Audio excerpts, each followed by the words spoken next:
Le personnel de l'Institut marocain de normalisation travaille à certifier les masques de protection produits au niveau national. Créé en 2014, cet organisme a pour principale mission d'élaborer des normes nationales et de procéder à la certification de conformité par rapport à ces normes. Avec le Covid-19, on a été, à l'instar de tous les Marocains, mobilisés pour doter le Maroc d'outils de protection. Et à la demande de notre ministère de tutelle, nous avons entrepris le processus d'élaboration des normes pour les masques.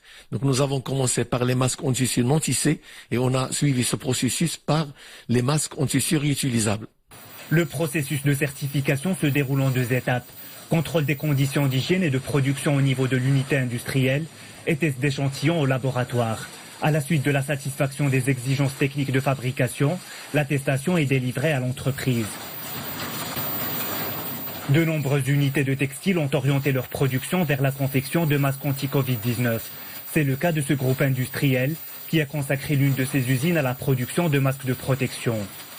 La certification Imanor était très importante dans ce processus, car c'est un gage de qualité et de sécurité pour le consommateur marocain.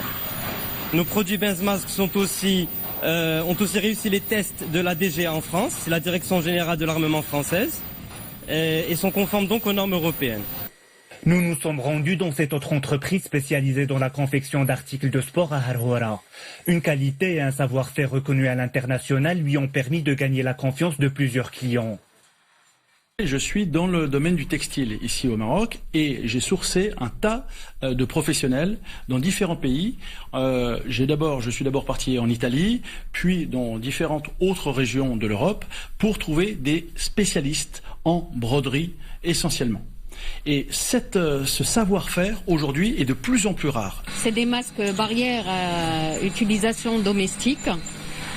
Ils sont doublés, comme je suis très écologique.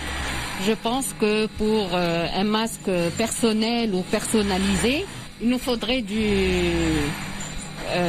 tissu pour que ça soit lavable et un masque à long terme qui puisse être réutilisable.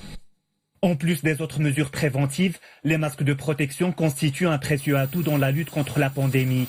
Le Royaume assure son autosuffisance et en exporte à l'étranger. D'après le ministère de tutelle, dans la période allant du 21 mai au 8 juin, les exportations marocaines de masques de protection ont atteint plus de 18 millions d'unités.